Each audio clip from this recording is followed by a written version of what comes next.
장례식장, 조문객들이 떠나고 가족들만 남은 그 순간, 새엄마 박순옥이 사람들 앞에서 차갑게 선언합니다. 이 집은 이제 내 거야. 정희 씨는 더 이상 여기에 발 못 붙여. 오빠는 고개를 돌리고 아무도 정희를 감싸주지 않습니다. 가방을 들고 집을 나서는 정희, 눈물을 흘리며 현관문을 닫습니다. 그 순간 검은 승용차 한 대가 천천히 다가옵니다. 윤정희 씨 맞으시죠? 저는 변호사 김도현입니다. 정희의 떨리는 눈빛, 예상치 못한 반전의 시작. 차가운 배신 뒤에 찾아온 희망의 빛. 모든 것이 달라지기 시작했습니다. 안녕하세요. 오늘 사연 시작하기 전에 무료 버튼인 구독과 좋아요 꼭 눌러주세요. 윤정희는 택시 뒷좌석에 몸을 기댄 채 창밖을 바라보고 있었습니다. 서울 외곽으로 향하는 길은 낯설지 않았지만 마음은 무거웠습니다. 아버지의 병세가 악화되었다는 전화를 받은 지 이틀째였습니다. 오빠 이성우에게서 온 짧은 문자 메시지에는 빨리 오라는 말 외에는 아무것도 없었습니다. 택시가 골목길로 접어들자 어린 시절 뛰놀던 동네가 눈에 들어왔습니다.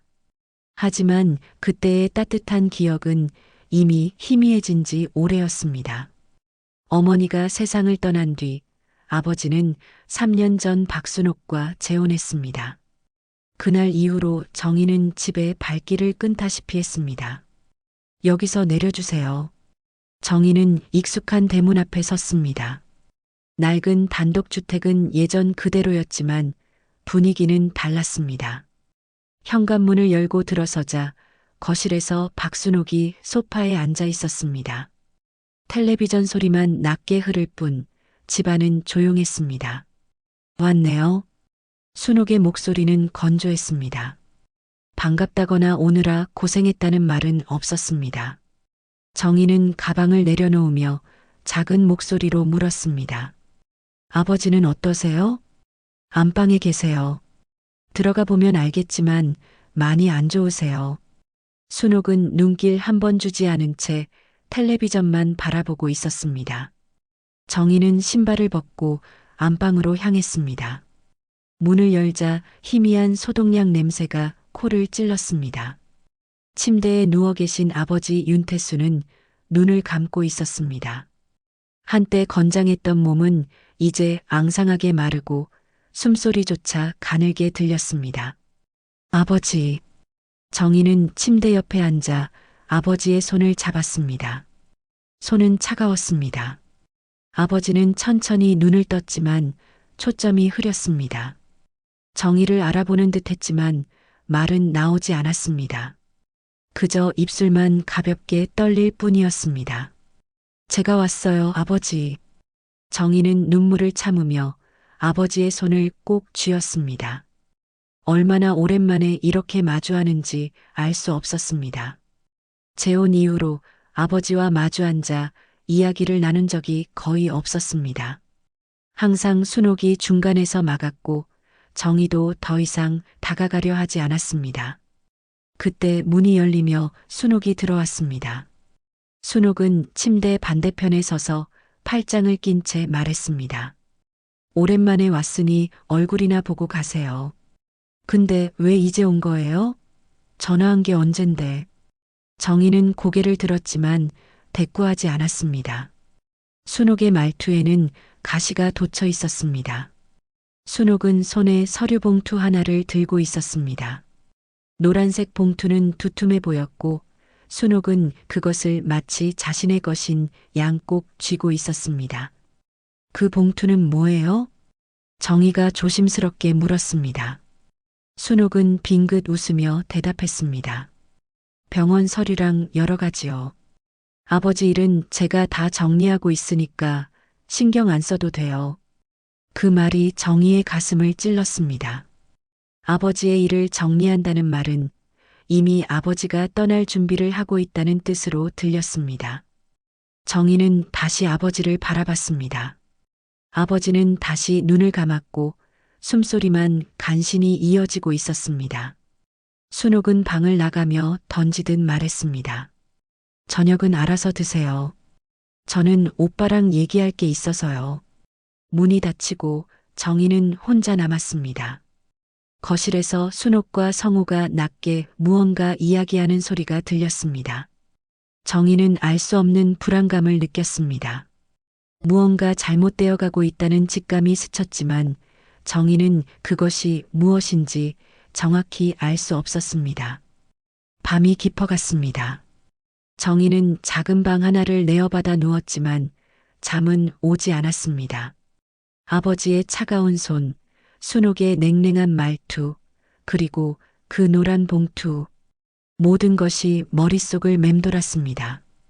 창밖으로는 어둠만 가득했고 오래된 나무 한 그루가 바람에 흔들리고 있었습니다.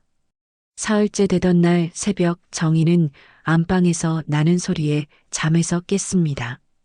급하게 뛰어가 보니 순옥과 간호사가 아버지 곁에 서 있었습니다. 간호사는 고개를 저으며 나직이 말했습니다. 이제 얼마 안 남으신 것 같습니다. 정희는 아버지 곁으로 다가가 손을 잡았습니다.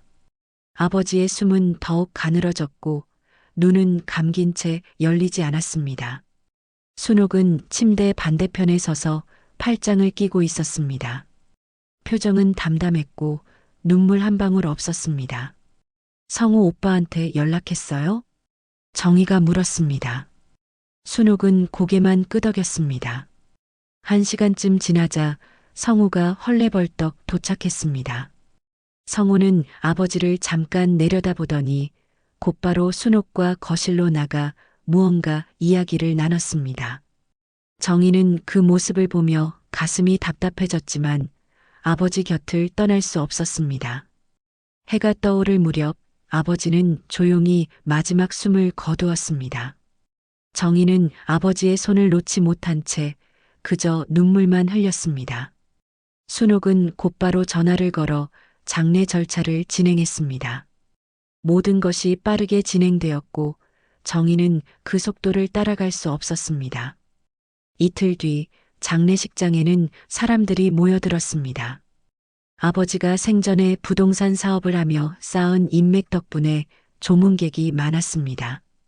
그런데 상주석에는 순옥과 성우만 앉아 있었습니다. 정희는 한쪽 구석에 서 있었습니다. 누군가 물었습니다. 딸분은 안 계신가요? 순옥이 대답했습니다. 바쁜 사람이라 잠깐만 들렀다 갈 거예요. 정희는 그 말을 듣고 입술을 깨물었습니다. 자신은 분명 딸인데 상주로 인정받지 못하는 상황이 억울했습니다. 하지만 말할 용기가 나지 않았습니다. 조문객들은 순옥과 성호에게만 인사를 건넸고 정희는 투명인간처럼 서 있었습니다. 저녁 무렵 조문객들이 줄어들었습니다.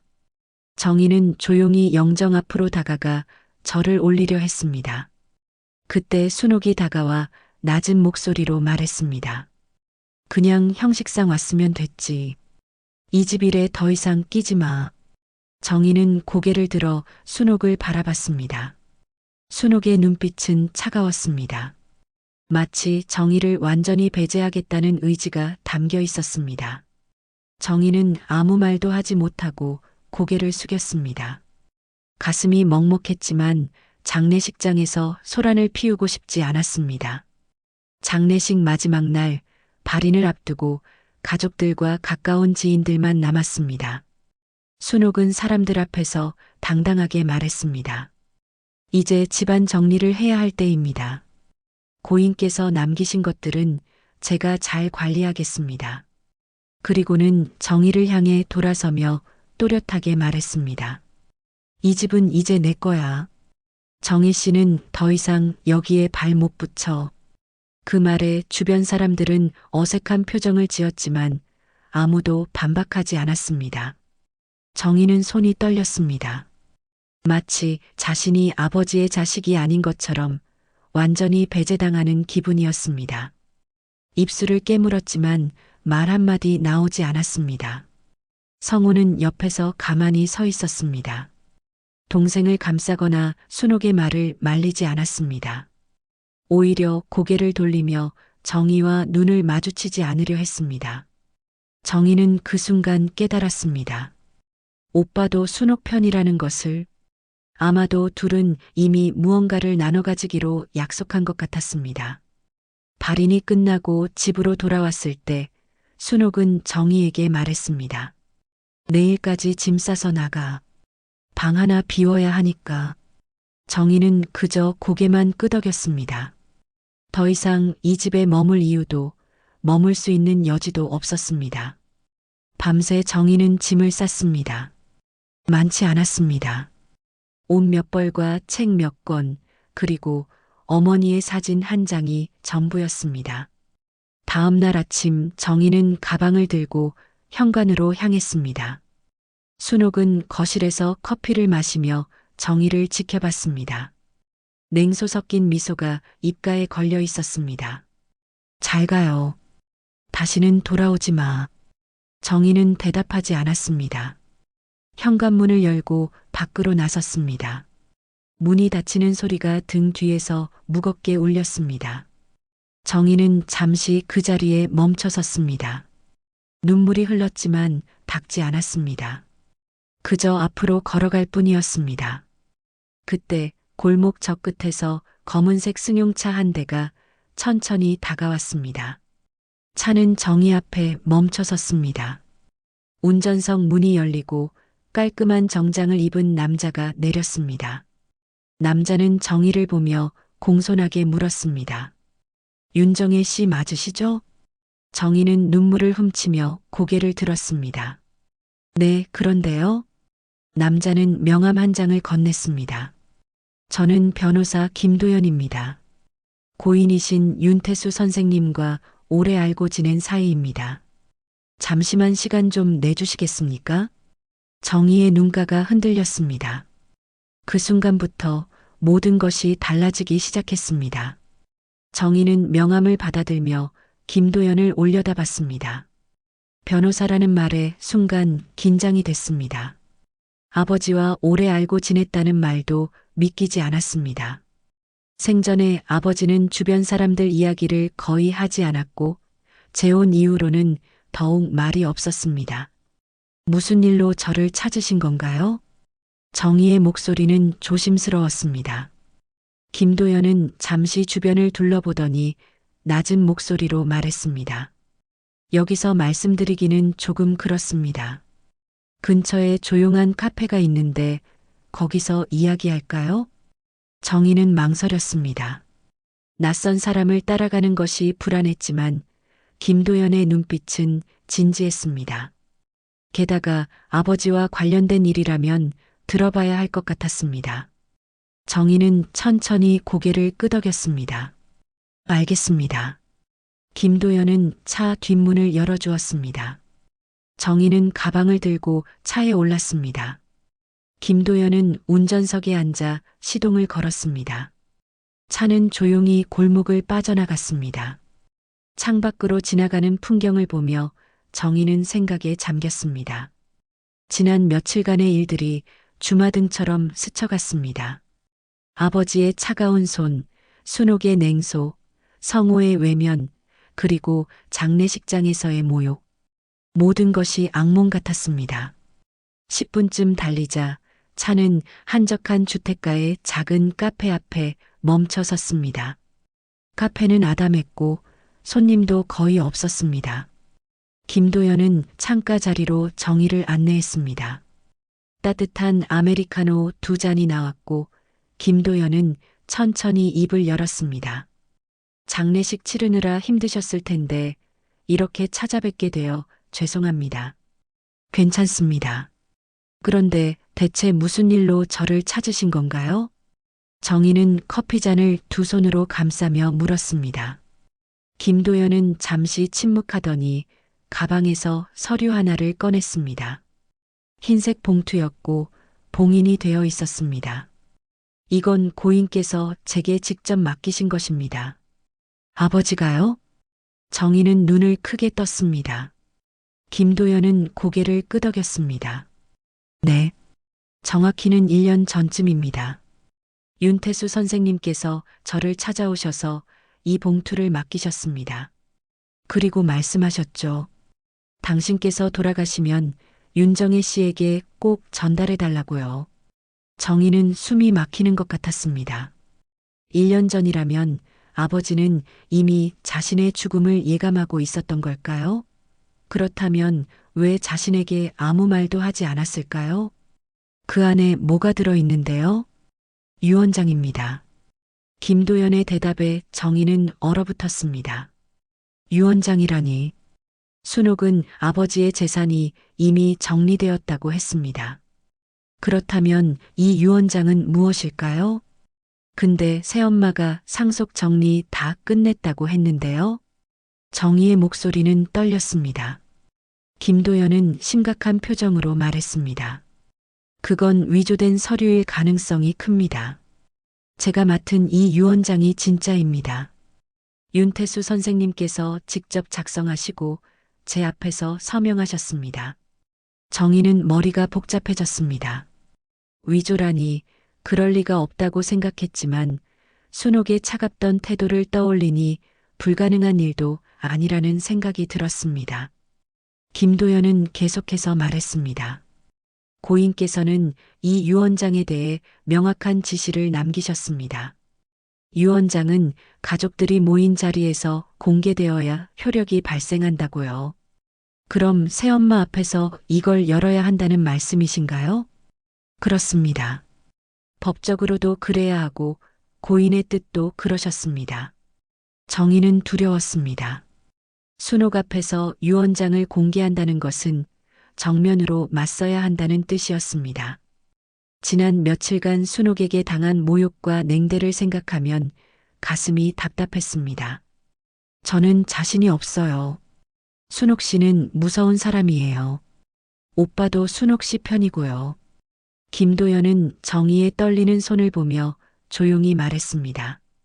윤정혜 씨, 이건 고인의 마지막 뜻입니다. 윤태수 선생님께서는 당신을 믿으셨습니다. 그래서 저에게 이 일을 부탁하신 겁니다. 정희는 눈물이 났습니다. 아버지가 자신을 믿었다는 말이 가슴을 파고들었습니다. 그렇다면 아버지는 모든 것을 알고 있었던 걸까요? 순옥의 본성도 성호의 욕심도. 유언장 개봉식은 언제 하는 건가요? 최대한 빨리 진행하는 게 좋습니다. 이미 박순옥 씨가 재산을 처분하려는 움직임을 보이고 있습니다. 그럼 어떻게 해야 하죠? 김도연은 명함을 하나 더 꺼내며 말했습니다. 제가 박순옥 씨와 이성호 씨에게 연락하겠습니다. 법적으로 유언장 개봉식은 거부할 수 없습니다. 며칠 안에 제 사무실로 모이도록 할게요. 정희는 명함을 받아들며 긴 한숨을 내쉬었습니다. 두렵지만 피할 수 없는 일이었습니다. 아버지의 마지막 뜻이라면 용기를 내야 했습니다. 알겠습니다. 연락 주세요. 김도연은 고개를 끄덕이며 일어섰습니다. 카페를 나서며 김도연이 말했습니다. 윤정혜 씨, 진실은 반드시 밝혀집니다. 용기 잃지 마세요. 정희는 그 말을 가슴에 새기며 차에 올랐습니다. 창밖으로 보이는 하늘은 흐렸지만 정희의 마음속에는 작은 희망이 싹트고 있었습니다. 사흘 뒤 정희는 김도연의 사무실을 다시 찾았습니다. 김도연은 전화로 유언장의 구체적인 내용을 확인해야 한다고 했습니다. 정희는 긴장된 마음으로 사무실 문을 열었습니다. 깔끔하게 정리된 책상 위에는 흰색 봉투가 놓여 있었습니다. 앉으세요. 김도연은 의자를 권했습니다. 정희는 조심스럽게 앉았습니다. 김도연은 봉투를 집어들며 말했습니다. 오늘 윤정혜 씨께 유언장의 내용 일부를 미리 알려드리려고 합니다. 개봉식 전에 마음의 준비를 하셔야 할 것 같아서요. 네, 알겠습니다. 정희는 두 손을 모으고 앉았습니다. 김도연은 봉투에서 서류 한 장을 꺼냈습니다. 아버지의 친필로 보이는 글씨가 빼곡하게 적혀 있었습니다. 김도연은 천천히 읽기 시작했습니다. 본인 윤태수는 정신이 온전한 상태에서 이 유언장을 작성한다. 본인이 소유한 서울 외곽의 단독주택과 강남에 위치한 상가 건물 일체를 딸 윤정희에게 상속한다. 정희는 숨이 멎는 것 같았습니다. 집과 건물을 자신에게 물려준다니 믿기지 않았습니다. 아버지는 재혼 이후 자신을 멀리했고 대화도 거의 나누지 않았습니다. 그런데 왜 자신에게 모든 재산을 물려주려는 걸까요? 왜죠? 아버지는 저를 멀리하셨잖아요. 정희의 목소리는 떨렸습니다. 김도연은 고개를 저으며 말했습니다. 그건 박순옥 씨가 중간에서 막았기 때문입니다. 윤태수 선생님께서는 저에게 여러 번 말씀하셨습니다. 딸과 연락하고 싶지만 박순옥 씨가 전화도 가로채고 만남도 막는다고요. 정희는 가슴이 무너지는 것 같았습니다. 아버지가 자신을 찾으려 했다는 사실을 이제야 알게 되다니 눈물이 흘러내렸습니다. 아버지가 정말 그런 말씀을 하셨나요? 네. 그래서 고인께서는 유언장을 작성하신 겁니다. 박순옥 씨가 모든 것을 가져갈까봐 걱정하셨어요. 김도연은 잠시 멈췄다가 다시 말했습니다. 그리고 고인께서는 녹음 파일도 남기셨습니다. 김도연은 노트북을 열어 파일 하나를 재생했습니다.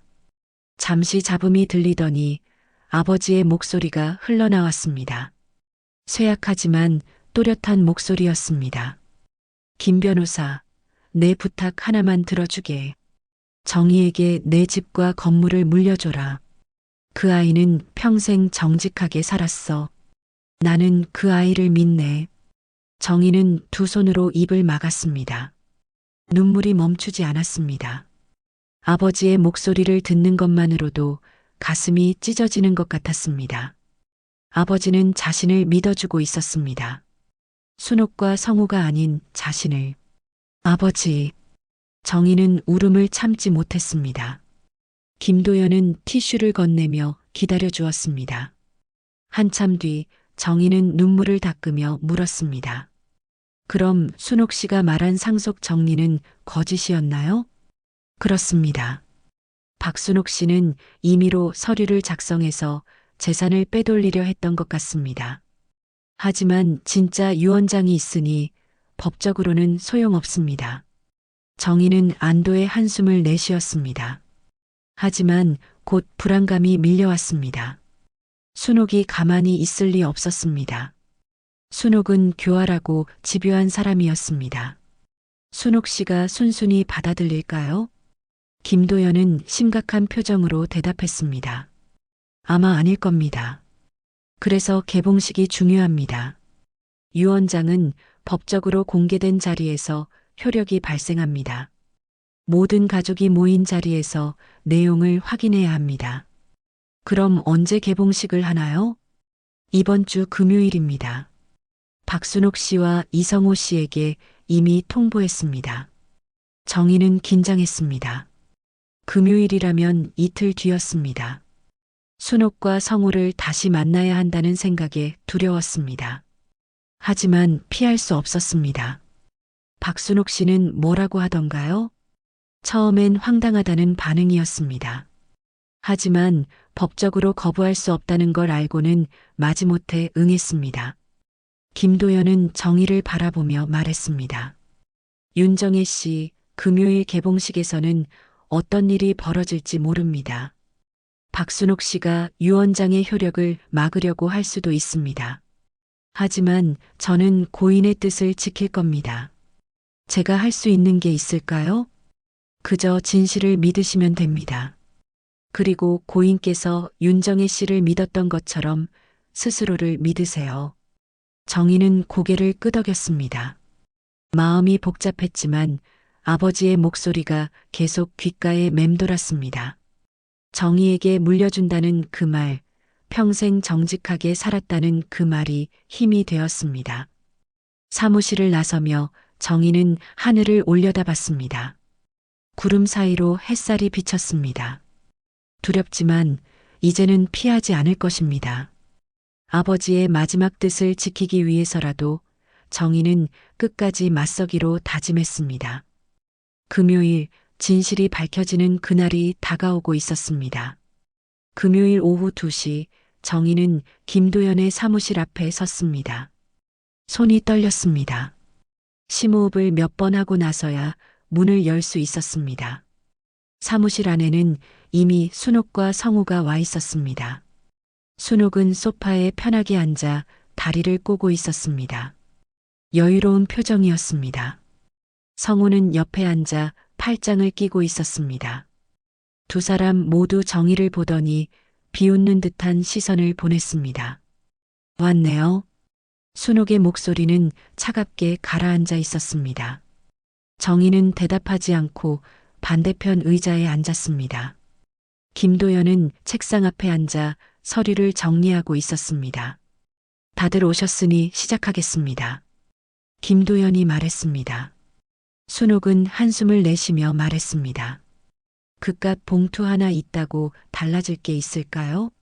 이미 상속은 정리됐는데. 성우도 거들었습니다. 걱정 마. 우리가 먼저 서류 정리했잖아. 변호사가 뭘 꺼내든 소용없어. 김도연은 두 사람의 말을 무시하고 서류 봉투를 꺼냈습니다.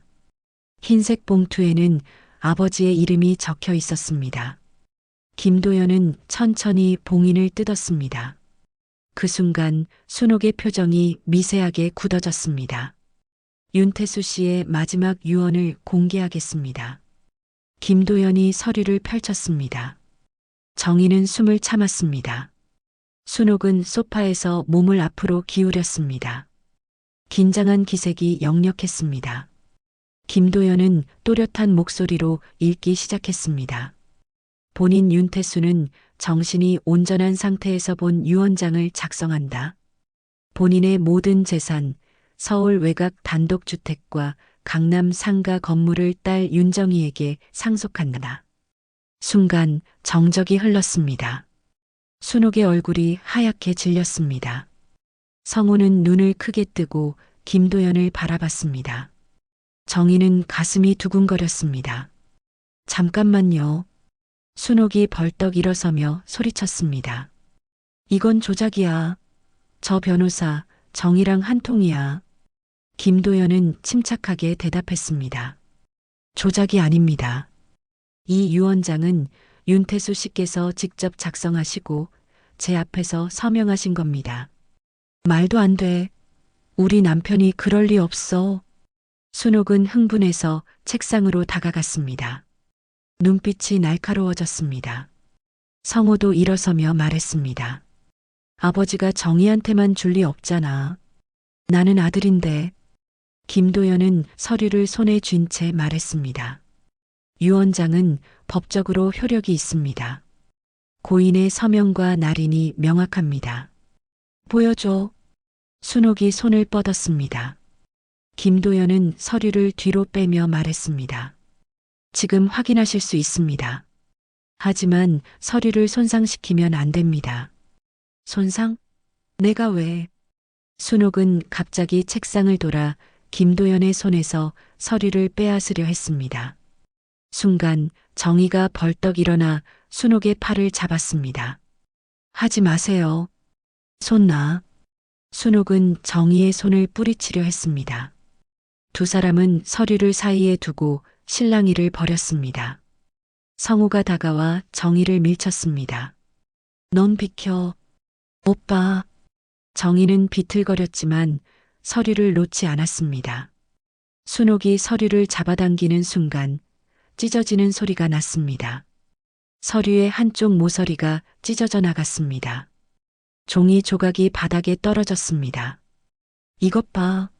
당신들이 서류를 망쳤잖아. 김도연이 소리쳤습니다. 순옥은 숨을 헐떡이며 뒤로 물러섰습니다. 정희는 손에 쥔 서류 조각을 내려다봤습니다. 찢어진 부분에는 아버지의 서명 일부가 보였습니다. 이건 당신들 책임이야. 순옥이 김도연을 가리키며 소리쳤습니다. 서류가 손상됐으니 효력이 없어. 성우도 거들었습니다. 그래, 이제 증거도 없잖아. 정희는 무릎이 꺾이는 것 같았습니다. 모든 것이 엉망이 되었습니다. 서류는 찢어졌고 순옥과 성우는 승리한 듯 웃고 있었습니다. 정희는 눈물이 났지만 참았습니다. 김도연은 침착하게 서류를 모으며 말했습니다. 진정하세요. 아직 끝난 게 아닙니다. 뭐가 남았다는 거야? 순옥이 비웃었습니다. 김도연은 책상 서랍을 열었습니다. 그리고 작은 장치 하나를 꺼냈습니다. 정희는 숨을 죽였습니다. 김도연은 조용히 말했습니다. 고인께서는 만약을 대비해 영상을 남기셨습니다. 순옥의 얼굴이 다시 굳어졌습니다. 성우도 당황한 표정을 지었습니다. 김도연은 노트북을 열어 파일을 재생했습니다. 화면에 아버지의 얼굴이 나타났습니다. 병상에 누워있는 아버지였지만 눈빛은 또렷했습니다. 아버지는 천천히 말하기 시작했습니다. 방 안의 모든 사람이 숨을 죽이고 화면을 바라봤습니다. 화면 속 아버지는 병상에 누워 있었지만 눈빛만은 살아 있었습니다. 카메라를 똑바로 응시하며 천천히 입을 열었습니다. 이 영상을 보는 날이면 나는 이미 이 세상 사람이 아닐 겁니다. 아버지의 목소리는 쇠약했지만 또렷했습니다. 정희는 화면을 바라보며 눈물을 참았습니다. 순옥은 소파에 주저앉았습니다. 성우는 입술을 깨물며 화면을 노려봤습니다. 정희야, 이 말을 너에게 전하지 못한 게 아버지의 가장 큰 후회다. 내가 집에 올 때마다 박순옥은 너를 내쫓았어. 전화를 걸어도 가로막았지. 나는 약한 사람이었다. 너를 지켜주지 못했어. 정희는 두 손으로 입을 막았습니다. 아버지는 알고 있었습니다. 모든 것을. 순옥이 자신을 어떻게 대했는지, 얼마나 냉대했는지. 정희의 눈에서 눈물이 흘러내렸습니다. 하지만 내가 너에게 남길 수 있는 건 재산뿐이다. 이 집과 강남의 건물 모두 내 것이다. 내가 평생 정직하게 살았다는 걸 나는 알아. 대학 강사로 성실히 일하며 누구에게도 손 벌리지 않고 살아온 내가 자랑스럽다. 순옥의 얼굴이 점점 창백해졌습니다. 입술이 파르르 떨렸습니다. 성우는 주먹을 쥐었지만 아무 말도 하지 못했습니다. 화면 속 아버지는 계속 말했습니다. 김도연 변호사에게 유언장을 맡겼다. 그는 내가 30년 넘게 믿어온 친구야. 그가 내 뜻을 지켜줄 거다. 정희야, 진심은 언젠가 전해진다. 내가 흘린 눈물도, 내가 참아온 아픔도 아버지는 다 알고 있었다. 정희는 울음을 터뜨렸습니다. 소리내어 울었습니다. 아버지는 자신을 잊지 않았습니다. 오히려 자신을 지켜보고 있었습니다. 그 사실이 가슴을 찢어 놓았습니다. 순옥, 당신은 내 재산만 원했지 나를 사랑한 적이 없었소. 성우, 너는 내 아들이지만 욕심이 너무 많았어. 돈만 바라보며 살지 말거라. 순옥은 고개를 떨구었습니다. 손이 떨렸습니다. 성우는 벽을 응시하며 입술을 깨물었습니다. 아버지의 말은 냉정했지만 진실이었습니다. 정희야, 이제 너는 이 집의 주인이다. 당당하게 살아라. 아버지가 너를 믿는다. 진심으로 살아온 사람은 언젠가 빛을 본다. 화면 오른쪽 하단에 날짜가 표시되었습니다. 1년 전 아버지가 유언장을 작성한 바로 그날이었습니다. 화면 속 아버지는 마지막으로 미소를 지었습니다. 그리고 카메라를 향해 손을 흔들었습니다. 안녕, 내 딸. 영상이 끝났습니다. 방 안은 고요했습니다. 아무도 말하지 않았습니다. 정희는 눈물로 범벅이 된 얼굴로 고개를 들었습니다. 순옥은 소파에 무너져 있었습니다. 얼굴은 창백했고 손은 계속 떨렸습니다. 이럴 리가 없어. 순옥의 목소리는 떨렸습니다. 더 이상 당당하지 않았습니다. 자신감도 사라졌습니다. 성우는 벽을 등지고 서서 고개를 숙였습니다. 아무 말도 하지 못했습니다. 김도연은 노트북을 닫고 말했습니다. 이 영상은 법정 증거로도 충분히 효력이 있습니다. 고인의 의지가 명확하게 담겨 있고 날짜와 장소도 확인됩니다. 순옥은 고개를 들어 정의를 바라봤습니다. 눈빛은 복잡했습니다. 분노, 좌절, 그리고 체념이 뒤섞여 있었습니다. 정의는 순옥을 마주보며 조용히 말했습니다. 아버지는 저를 사랑하셨어요. 순옥 씨는 그걸 몰랐죠. 순옥은 대꾸하지 못했습니다. 김도연은 서류를 정리하며 말했습니다. 찢어진 서류는 복원할 수 있습니다. 원본이 남아있고 영상 증거도 있으니 법적 효력에는 문제 없습니다. 성우가 떨리는 목소리로 물었습니다. 그럼 우리는 아무것도 못 받는다는 거야?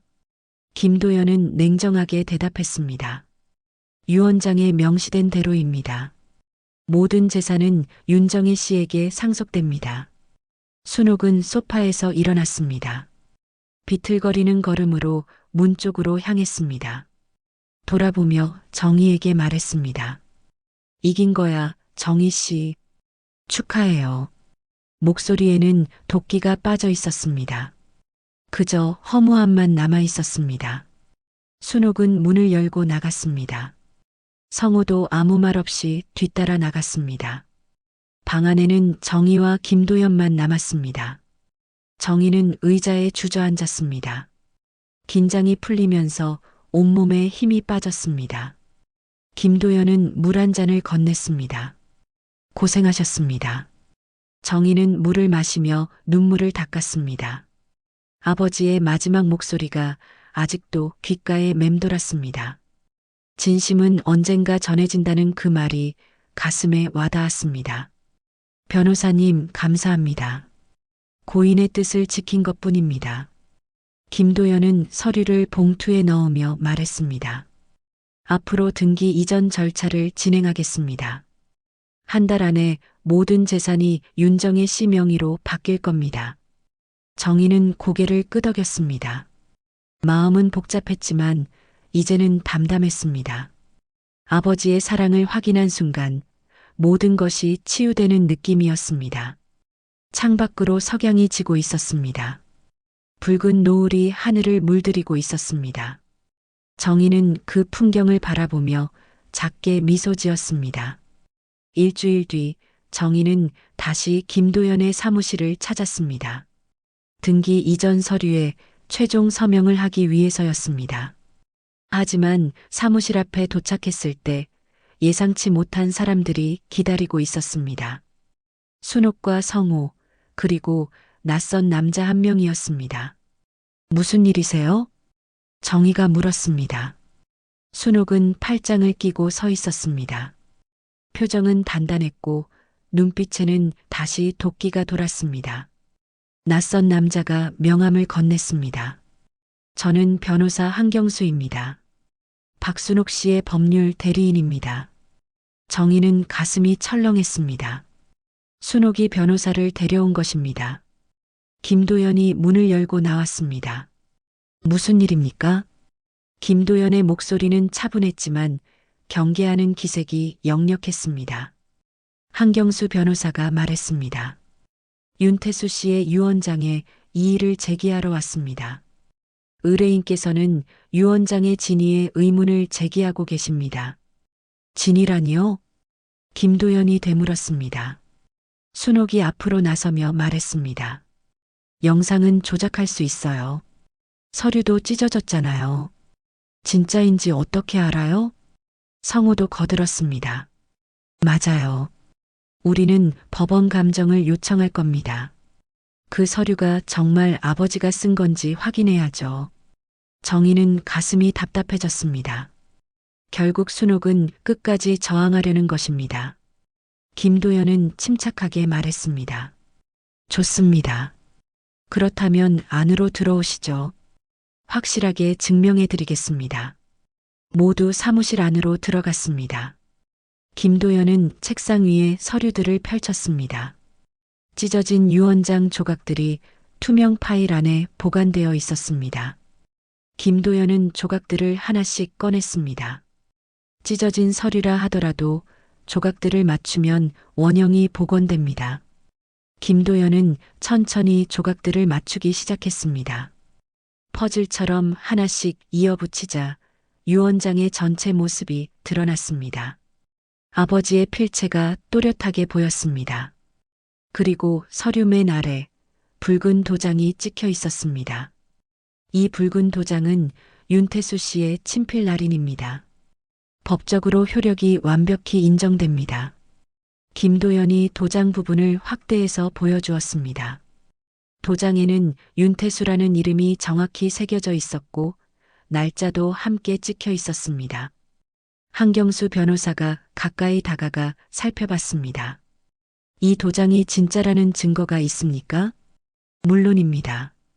김도연은 서랍에서 또 다른 서류를 꺼냈습니다. 아버지가 생전에 작성한 여러 문서들이었습니다. 모두 같은 도장이 찍혀 있었습니다. 이것들은 윤태수 씨께서 생전에 은행, 구청, 법원에 제출하신 서류들입니다. 모두 동일한 도장이 찍혀 있습니다. 필적 감정을 받으신다면 더 확실해질 겁니다. 한경수 변호사는 서류들을 비교해 보더니 고개를 끄덕였습니다. 도장이 완벽히 일치했습니다. 순옥의 얼굴이 점점 창백해졌습니다. 더 이상 변명할 여지가 없었습니다. 게다가 이 유언장은 1년 전 작성되었고 저와 공증인 앞에서 작성되었습니다. 공증 기록도 남아 있습니다. 김도연은 공증 서류를 보여주었습니다. 아버지의 서명과 공증인의 도장이 선명했습니다. 순옥은 소파에 주저앉았습니다. 손이 떨렸고 입술이 파르르 떨렸습니다. 이럴 리가 없어. 순옥의 목소리는 힘이 없었습니다. 한경수 변호사는 고개를 저으며 순옥에게 말했습니다. 의뢰인님, 이 유언장은 법적으로 완벽합니다. 이 일을 제기해도 받아들여지지 않을 겁니다. 순옥은 고개를 떨구었습니다. 성우는 벽에 기댄 채 아무 말도 하지 못했습니다. 정희는 순옥을 바라보며 조용히 말했습니다. 그건 아버지를 사랑하지 않았기 때문이에요. 순옥은 고개를 들어 정희를 바라봤습니다. 눈에는 눈물이 고여 있었습니다. 정희는 담담하게 말을 이었습니다. 순옥 씨는 아버지의 재산만 원했어요. 아버지가 아플 때 손 한 번 제대로 잡아주지 않았잖아요. 저는 다 봤어요. 순옥은 입술을 깨물었습니다. 반박할 말이 없었습니다. 사실이었으니까요. 순옥은 재산만 바라봤고 아버지의 마음은 보지 않았습니다. 김도연은 서류를 정리하며 말했습니다.